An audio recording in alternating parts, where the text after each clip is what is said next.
भगवते वासुदेवाय। ओम नमो भगवते वासुदेवाय। नारायणं नमस्कृत्य नरं चैव नरोत्तमं देवीं सरस्वतीं व्यासं ततो जयमुदीरये। नष्टप्रायेषु अभद्रेषु नित्यं भागवत सेवया। भगवत्युत्तमश्लोके भक्तिर्भवति नैष्टिकी। Reading from Srimad Bhagavatam, Canto 9, Chapter 15. We're beginning a new chapter. There is a short introduction given by Srila Prabhupada. I will read the chapter and then we'll read the verses. Parashurama, the Lord's warrior incarnation.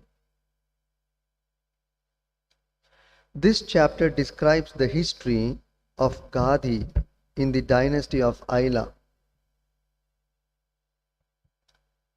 From the womb of Urvashi came 6 sons named Ayu, Shrutayu, Satyayu, Raya, Jaya and Vijaya.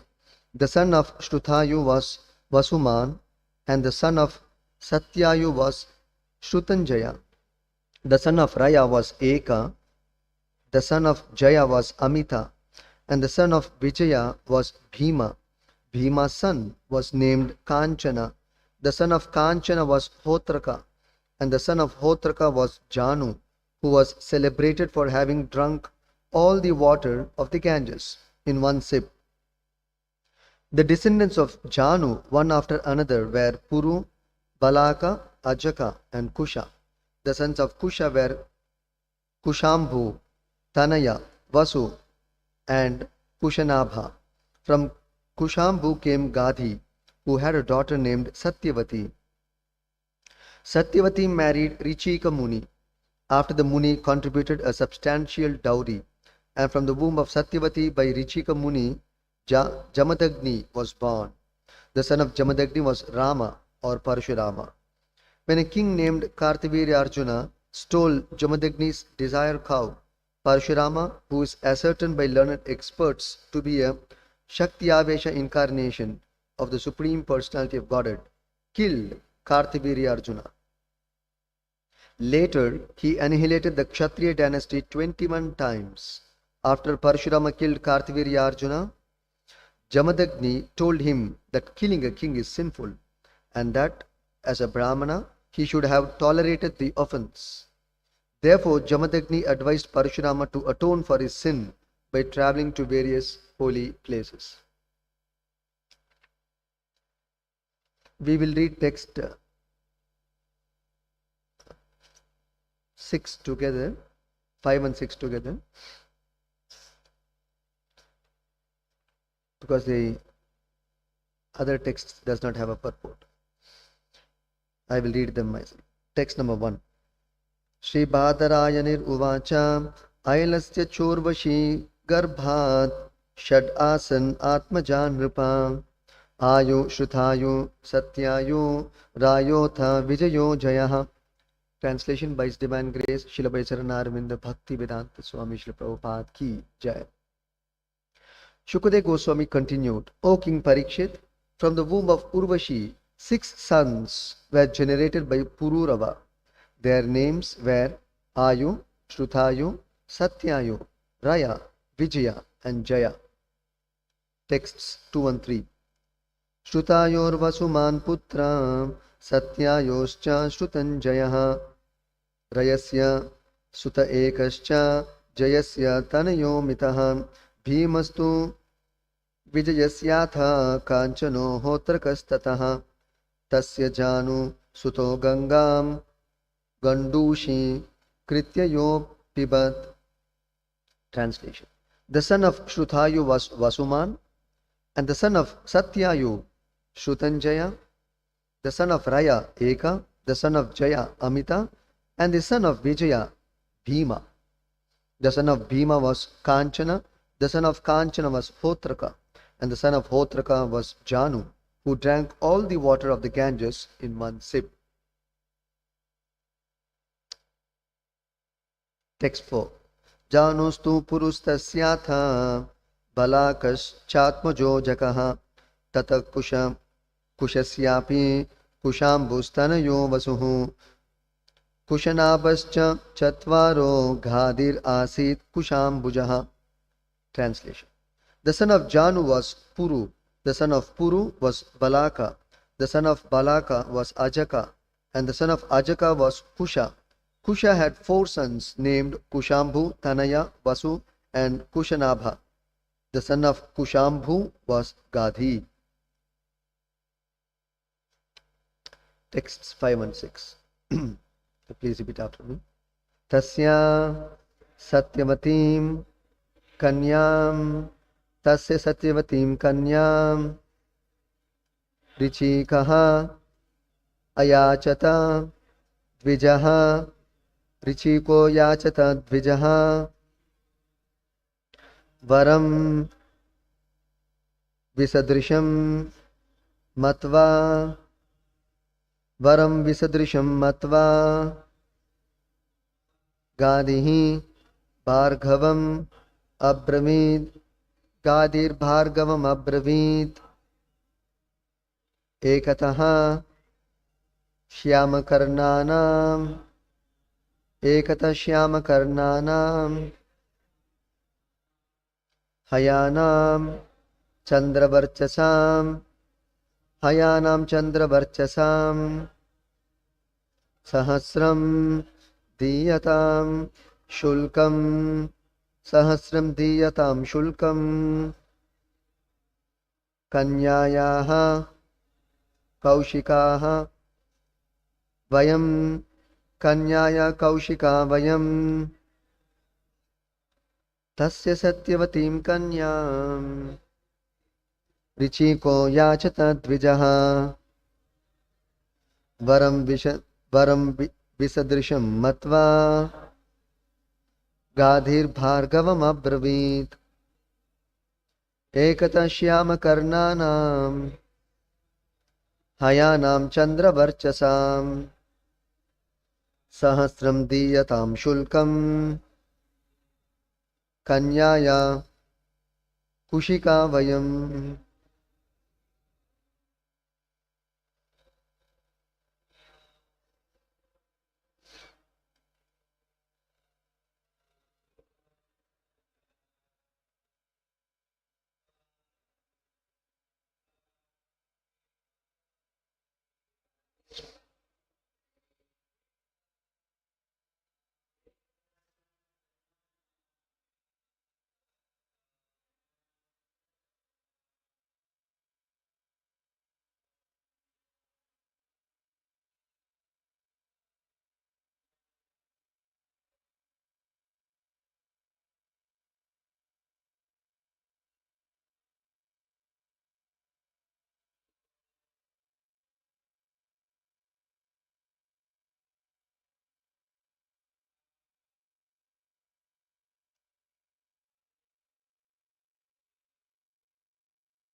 Tasya of Gadhi Satyavatim Satyavati Kanyam the daughter Richikaha the great sage Richika Ayachata requested Dvijaha the Brahmana Varam as her husband Visadrisham not equal or fit Matva, thinking like that.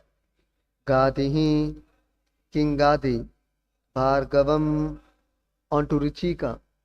Abramit replied, Ekataha, by one. Shyama Karnanam, whose ear is black. Hayanam, horses. Chandravarchasam, as brilliant as the moonshine. Sahasram, 1000. Diyatam, please deliver.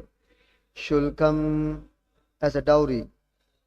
Kanyayaha, to my daughter. Kushikaha, in the family of Kusha. Vayam, we are. Translation and purport by His Divine Grace Srila Bhacharna Arvinda Bhakti Vedanta Swami Sri Prabhupada Ki. Translation. King Gadi had a daughter named Satyavati, whom a Brahmana sage named Richika requested from the king to be his wife. King Gadi, however, regarded Richika as an unfit husband for his daughter, and therefore he told the Brahmana, My dear sir, I belong to the dynasty of Kusha. Because we are aristocratic Kshatriyas, you have to give some dowry for my daughter. Therefore, bring at least 1000 horses, each as brilliant as moonshine, and each having one black ear, whether right or left. Please repeat the translation. King Gadi had a daughter named Satyavati, whom a Brahmana sage named Richika requested from the king to be his wife. King Gadi, however, regarded Richika as an unfit husband for his daughter, and therefore he told the Brahmana, My dear sir, I belong to the dynasty of Kusha. Because we are aristocratic Kshatriyas, you have to give some dowry for my daughter. Therefore, bring at least 1000 horses, each as brilliant as moonshine, and each having one black ear, whether right or left. Purport. The son of King Gadi was Vishwamitra, who was said to be a Brahmana and Kshatriya combined. Vishwamitra attained the status of a Brahma Rishi as explained later. From the marriage of Satyavati with Richika Muni would come a son with the spirit of a Kshatriya. King Gadi demanded that an uncommon request be fulfilled before the Brahmana Richika could marry his daughter. Thus ends the Bhakti purport and translations to Canto 9, Chapter 15, texts 1 to 6. Om Ajnanatimirandasya Jnananjanashalakaya Chakshurunmilitam Yena Tasmai Shri Gurave Namaha Namah Om Vishnupadaya Krishna Preshtaya Bhutale Srimate Bhakti Vedanta Swami Niti Namine Namaste Saraswate Deve Gauravani Pracharine Nirvishesha Shunyavadi Paschati Deshatarine Jaya Shri Krishna Chaitanya Prabhu Nityananda Shri Advaita Gadadhara Shri Vasadi Gaura Bhakta Vrinda Hare Krishna Krishna Krishna Hare Hare Hare Rama Rama Rama Hare Hare.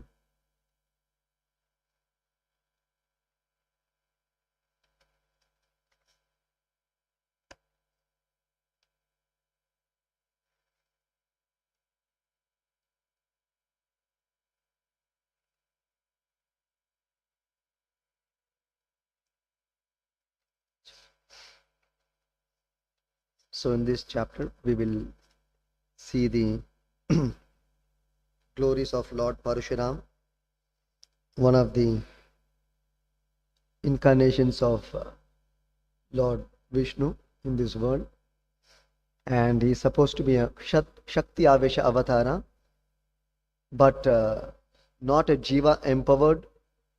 He is a partial expansion of the Supreme Lord Vishnu himself, and also empowered by the Lord. So we can see how we have been discussing so far about the life of King Pururava. So we can see the importance of Pururava by understanding the appearance of Parashurama. The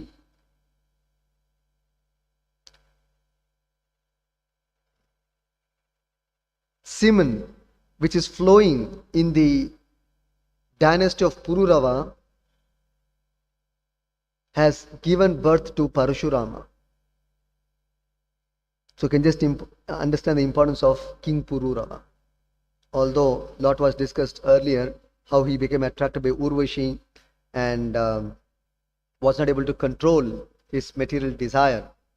Of course, in the later cantos of Bhagavatam, it will be described that Pururava came to his senses and gave up his company with Urvashi and became an enlightened soul and became a great devotee of Lord Krishna. And his prayers are offered in the 11th canto of Srimad Bhagavatam. And his realizations are also explained by himself in the form of Aila Gita. But we can see that in his dynasty, Lord Parashurama, one of the very important incarnations of the Lord, appeared, thereby making Pururava very glorious. Just like Lord Krishna appeared in the family or the dynasty of King Yadu, therefore Krishna is famous as Yadava, thereby making the king Yadu very glorious. So like that, by the appearance of Parashurama, King Pururava has become very glorious. Otherwise, why will the Lord take birth in a certain family, in a certain ancestry? Must be very glorious. Is it possible for ordinary persons like us to give birth to the Lord? Or either my son or my grandson or my great-grandson? It's not an easy thing. So we can just imagine and appreciate Pururava from a transcendental perspective. Otherwise, sometimes devotees may become confused, or they may wonder why Pururava's history is being described here.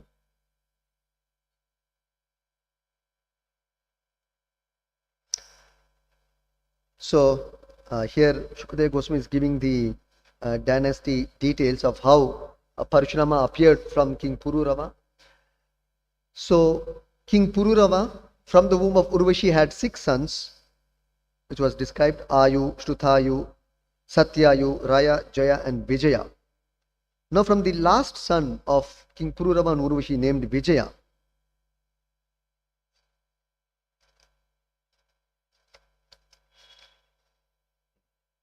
came Bhima, and in that dynasty came Janu, and he is a well-known Muni who is known to have drunk all the waters of the Ganges in one sip. So from the 6th son of Urvashi is Vijaya. From Vijaya came Bhima, and in that dynasty down the line came Kusha. This Kusha had 4 sons: Kushambhu, Tanaya, Vasu, Kushanabha. From the first son of Kusha came Gadhi, and this Gadhi's son was Jamadagni. Jamadagni's son is Parashurama, Rama or Parashurama. Parashu means axe, so he is actually Rama. One more Rama, we also know Kodanda Rama, Sita Rama.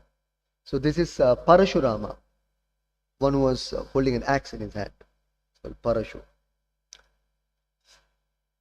So that means Gadi is the 5th descendant of Pururava, And Jamadagni is sixth generation from King Pururava. Parashurama is the seventh generation descendant from King Pururava, just to get an idea. And Vishwamitra Muni is the uncle of Jamadagni, the grandfather of Parashurama, because he is the brother of Satyavati, who is the wife of Richika Muni, whose son was Jamadagni.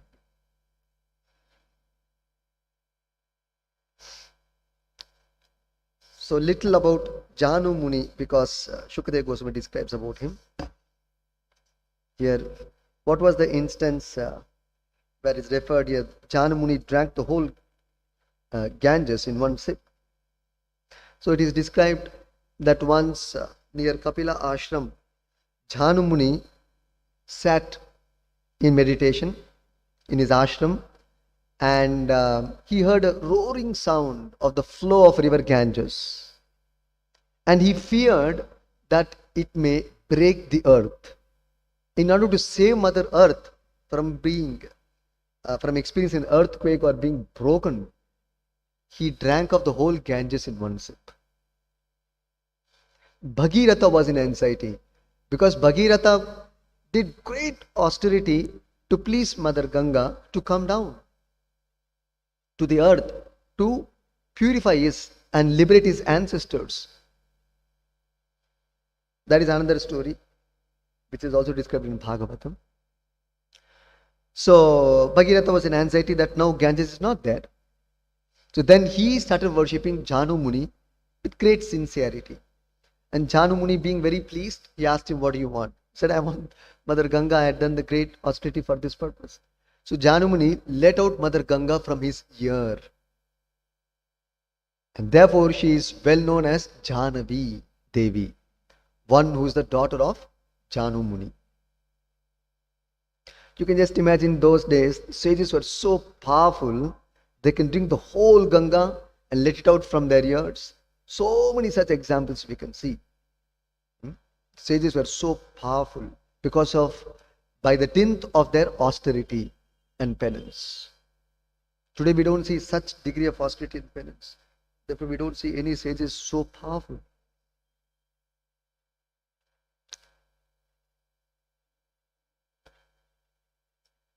Even we also know Lord Shiva is famous as Gangadhara. It is also said that Lord Shiva, he also held Ganga on his head, because he was coming with such great force that it may crack up the earth. Therefore he also held up the Ganga on his head. There is one reasoning. The other reasoning is because Shiva, he is in charge of the material mode of ignorance and has to deal with all tamasic persons. In order to keep himself in a sanctified state, he wanted to keep Ganga on his head always, so that he remains in a sanctified, purified state. And also, Lord Shiva knows the value of Mother Ganga, that she is called Vishnupadi. Mother Ganga is called Vishnupadi. Why? Because she flows washing the lotus feet of Lord Vishnu. Therefore she is called Vishnupadi. It is also said that as we all heard, that when Lord Vamanadev lifted his left foot, keeping the right foot on the ground,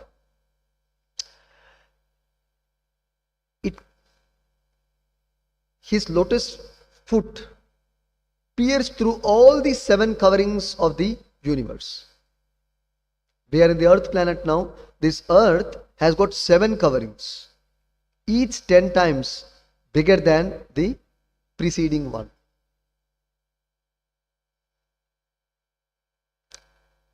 So, by the raising of Lord Vamana's foot, it pierced all the 7 coverings of the universe, and because of which the causal water from the spiritual world leaked through these 7 coverings, washing the lotus foot of Lord Vishnu as Vamandev, and that flowed as Ganga. to this world. That's why Sripad Madhvacharya quotes in one place, Varahe Vama Padastu Tad Anyeshu Tu Dakshinam Padam Kalpeshu Bhagavan Ujjahara Trivikramaha. Lord Vishnu is famous to have performed 3 glorious acts. That's why it's called Trivikramaha. Krama means activity. Krama means step. Krama means activity. Vikrama means glorious, unparalleled activity. So, Trivikrama means the Lord who performed 3 glorious, unparalleled activities. What are they?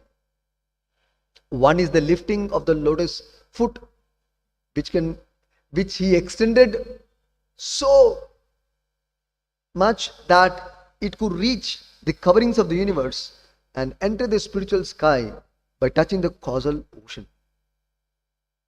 One more is with 3 steps of land. With 1 step of land, he covered all the upper planetary systems. With the other step, he covered all of space. A 3rd step still remained pending, and Bali Maharaj offered his own head, and the Lord placed his divine lotus feet upon Bali Maharaj's head. So these are and by which he pushed him down to Sutala Loka. Bali Maharaj accepted complete surrenderance by offering his head onto the Lord.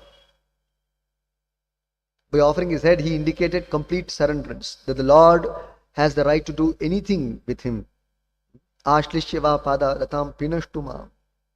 Lord can either bless or he can even reject the devotee. So Bali Maharaj is a symbol of complete surrenderance.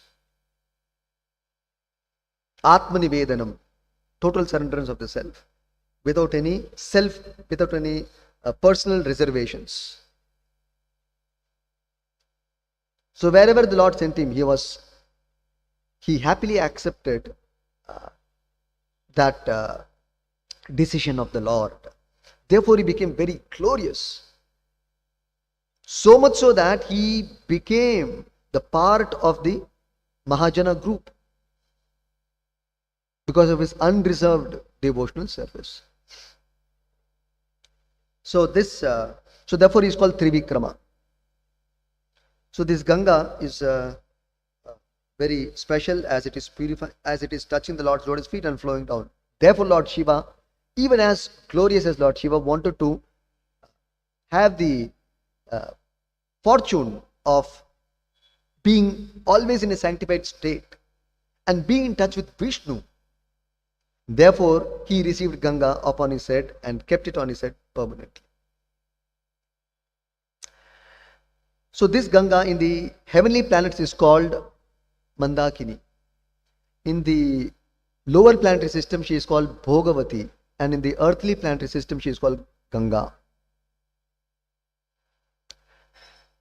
So it is said that this Ganga is so glorious that it even purifies Dhruvaloka, and it purifies the planets of all the 7 sages. Like Lord Shiva,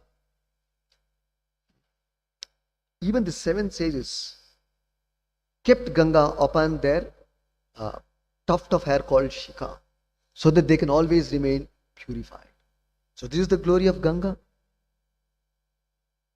So this Mother Ganga, after purifying the Dhruvaloka and the 7 planets of the 7 sages, she is carried through the spaceways of the demigods in billions of celestial airplanes, and then flows into Brahmapuri, or the abode of Lord Brahma.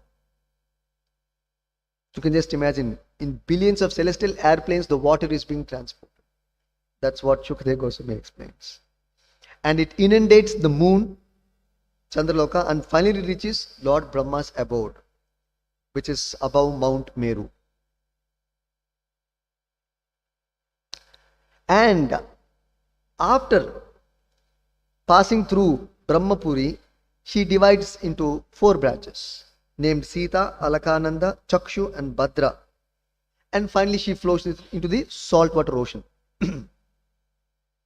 She flows through north, south, east, west directions. From the south direction, she enters Bharatavarsha. So that branch which enters Bharatavarsha is called Bhadra. And uh, I'm sorry, it's called Alakananda. And this Alakananda branch flows through Brahmalaya and crosses many mountains, including Hemakuta and Himakuta, and then reaches Bharatavarsha before it flows into the saltwater ocean. So Prabhupada explains elsewhere, this Ganga is so purifying that anybody who takes bath in Ganga becomes purified internally and externally. And most importantly, anybody who takes bath in Ganga develops deep devotion to the lotus feet of Supreme Personality of Godhead, Lord Krishna.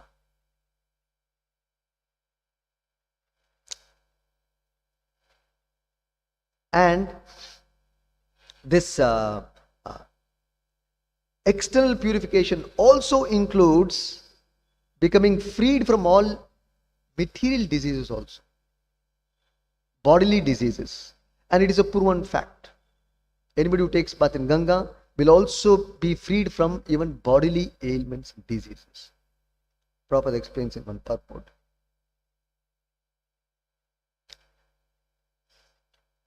So that is the glory, short glory of the water of Ganges.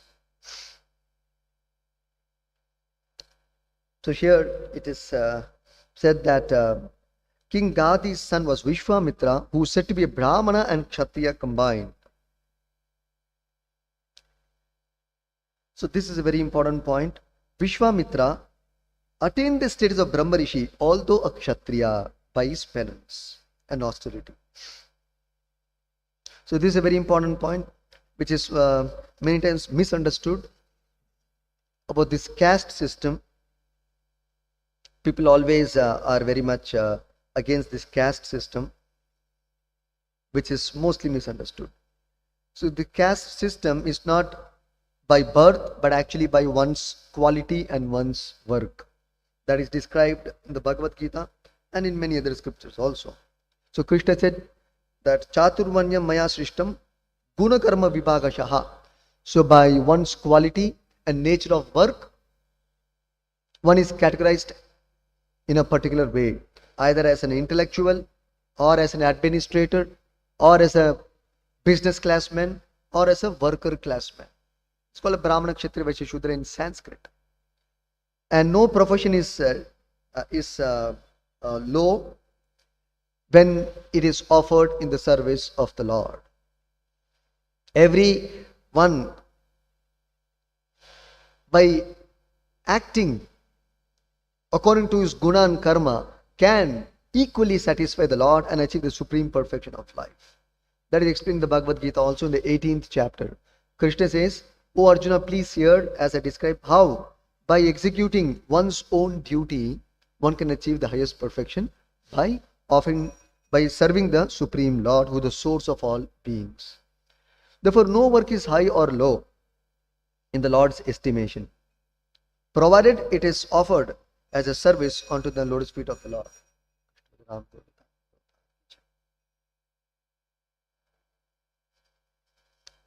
So, and by proper culture and training, one can also elevate oneself to higher gunas. As we see here in the case of Vishwamitra, although he was born a Kshatriya, by his great austerity, he became a Brahmana or a Brahma Rishi. He achieved the status of a Brahma Rishi, which is a very, very rare status. Similarly, we also have an example of Parashurama, who was born a Brahmana. Later on, he became a Kshatriya. And that's what we will see here in this chapter.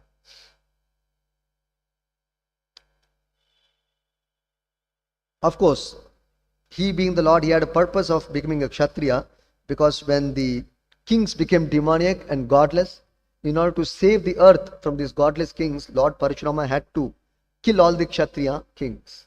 For example, that story will be discussed in this chapter. Kartiviri Arjuna. He's a very powerful king.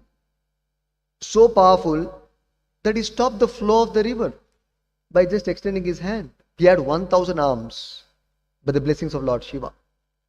Became so powerful. but he had no competitor in the world. So his hands were itching.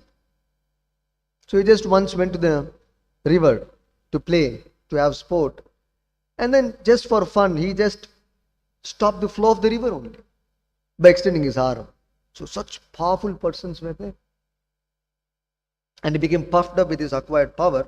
Lord Parashurama therefore wanted to show him a lesson. So that will be discussed. So therefore he became a Kshatriya. Because the Lord's purpose is to establish dharma in this world. And the representative of dharma in this world is actually the king. And when this king becomes godless, then it's a very sorry state. Therefore the Lord takes upon himself as his responsibility to set right the wrong situation in this world. Therefore he killed the Kshatriyas multiple times.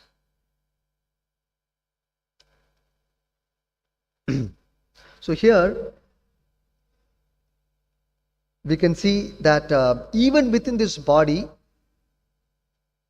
there is a possibility of elevating one's gunas. Unlike the caste Brahmins who think that when somebody takes birth in a certain family, till the end of his life he belongs to the particular varna only and cannot elevate himself to higher gunas. That is a general statement by the caste Brahmins, but that is not true. By austerity and training, one can elevate himself, his gunas, from lower to higher gunas, even within this body, this lifetime. And that process actually is Krishna consciousness. If you take up Krishna consciousness, then your material body, mind, intelligence will very wonderfully respond to Krishna consciousness in terms of elevating itself to the state of Sattva and even Shuddha Sattva. Actually, Krishna consciousness is so powerful that even from being in Tamoguna or Shudra, one can straight away become a pure devotee of the Lord within the self-same body. So much so that, forget becoming Brahmana, with the self-same body, one can even go back to Godhead. To that degree, Krishna consciousness can purify one's material body and mind. With the self-same body, without even change of body, one can transfer himself to the spiritual kingdom of God, Vaikuntha Loka. So that is the power of Krishna consciousness. So that's why this Sankirtana movement is very powerful and very practical. You can see so many people, not even a lifetime, in few days, few weeks, few months, they've changed their gunas drastically by the chanting of the Hare Krishna mantra, by associating with the devotees, by tasting Krishna prasadam, by hearing Krishna katha, or even one of these elements, not even all. So quickly they have changed their gunas. Living examples are there in the world even right now.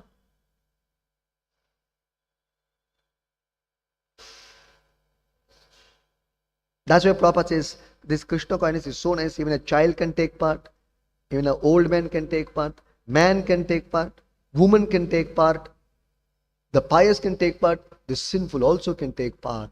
There is no bar. The intelligent, the non-intelligent, the rich, the poor. So whoever you are, you can take part in Krishna consciousness and become purified and become elevated. It is simply wonderful. There was one very famous reference that there was one devotee who was doing book distribution, and he was distributing Bhagavad Gita, Prabhupada's Bhagavad Gita, which is the original Bhagavad Gita as it is. And there was one thief who stole this Bhagavad Gita and ran away. So the devotee was trying to catch him, but then he could not catch him. He ran away. The devotee thought, okay, what can be done? So he left it. And after some months, this devotee lands up in the temple. And then he meets one devotee and then tells him what happened. Actually, I stole the Bhagavad Gita. And he comes with the same Bhagavad Gita back to the temple, ISKCON temple. And then he comes with the Bhagavad Gita, he says, I want to join the Krishna consciousness movement. Will you admit? Then he said, who are you? You seeing you first time? They said, no, actually, no, I stole the Bhagavad Gita when one of the devotee was distributing Bhagavad Gita and went away without paying the money. So now I realized that I should be a devotee of Krishna. So I transformed myself. And so he came back to the temple and joined the temple. You can just imagine, even a thief became transformed, became a nice devotee of Krishna. Just few months. There was one more instance, and Prabhupada was not very sure, mostly in Australia, if I'm right. One of the temples, Prabhupada was working at his desk, and there was one thief. This is another instance. One thief who joined the temple, posing himself as a devotee, putting tilak. It's simple, you can get in the counter here. It's a 50 rupee, I think, our boxes, tilak boxes.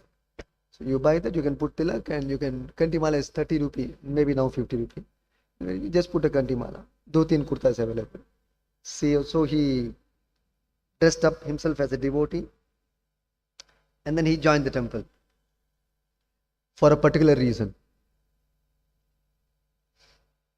Somebody gifted Prabhupada a Rolex watch. So his eye went on that watch. So he somehow wanted to steal that watch. So he became a devotee, and then he joined the temple. So every day Prabhupada spent some days in the temple there. So he was waiting for the opportune moment, how he can steal that watch from Prabhupada. It's very costly watch. So every day he would check for the right time.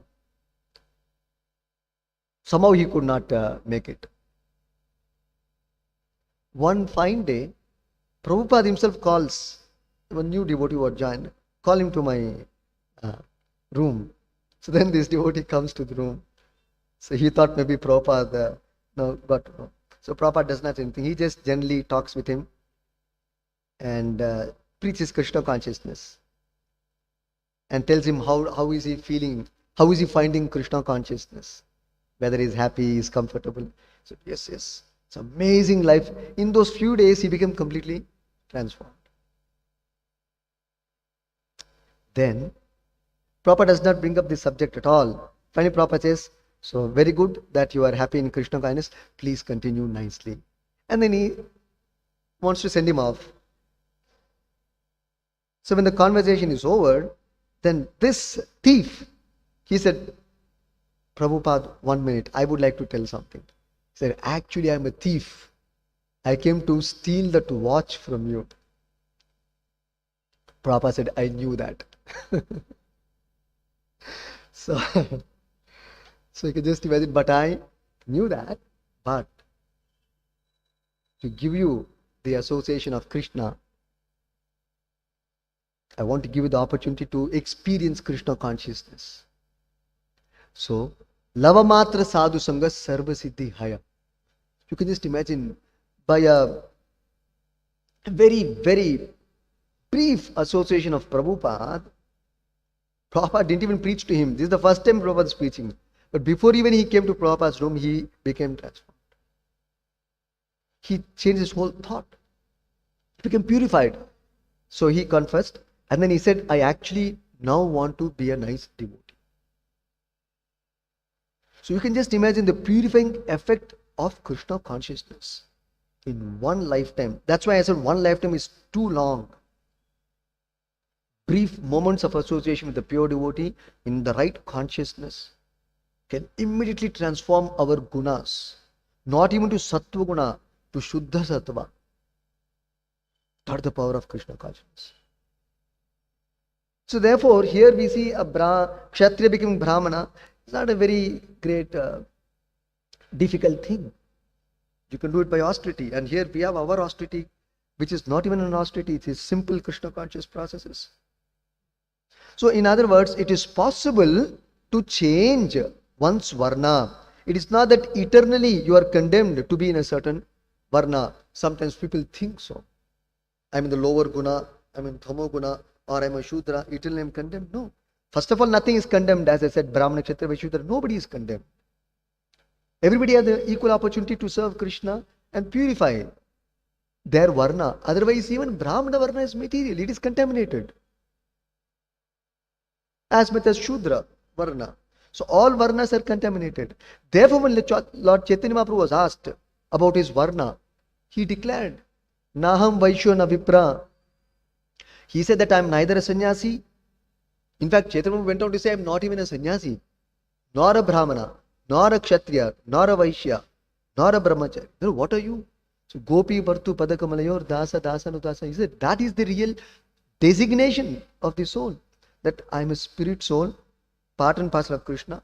I am a servant of the servant of the servant of the servant of the servant of the master of the gopis.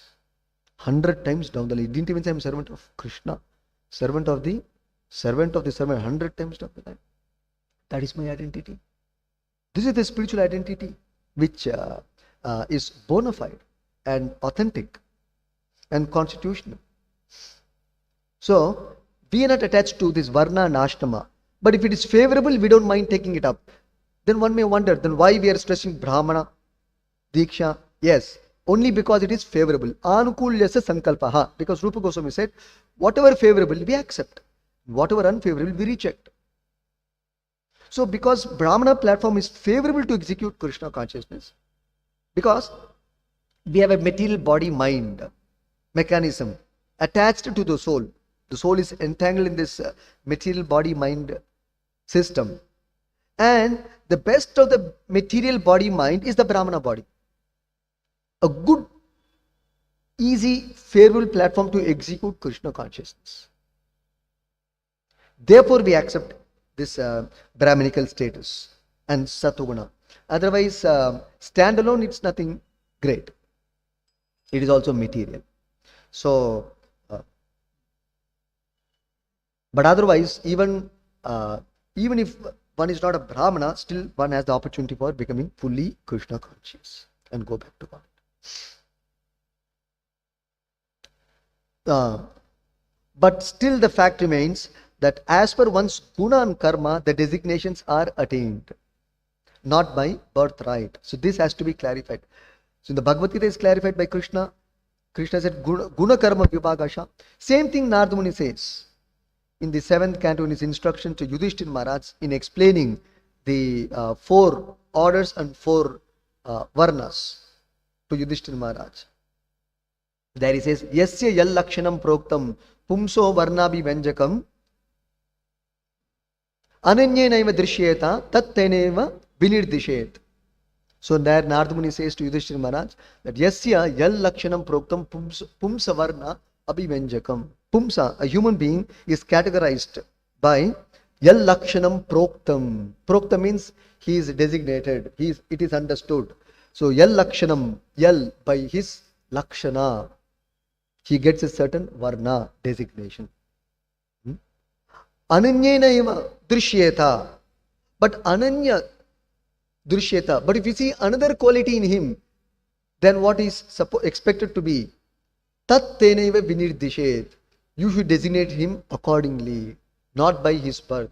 So that means if his father is a Brahmana, but son is a Shudra, and if one spots Shudra qualities in the Brahmana son, he is to be accepted as a Shudra only. Similarly, in a Shudra's son lineage, suppose the particular child was taken birth, if he manifests Brahminical qualities, he is accepted as a Brahmana. So therefore, birth itself is not the criterion. And by birth, anyway, everybody is impure. By birth, nobody is pure, because the caste Brahmins are very proud of their birth, that by birth they are purified. No. If the Brahmana is purified by birth, why there is Upanayana even for a Brahmana? So that valid question can be raised. If a Brahmana is purified by birth, because Upanayana is a samskara. The word samskara itself means reformation. Reformation means purification, rites. So why there is a need for Upanayana for a Brahmana then, if he is purified by birth? So that means Jayate Jamanam Shudra. Therefore, the scriptures declare Jayate Jamanam Shudra. By birth, everybody is a Shudra.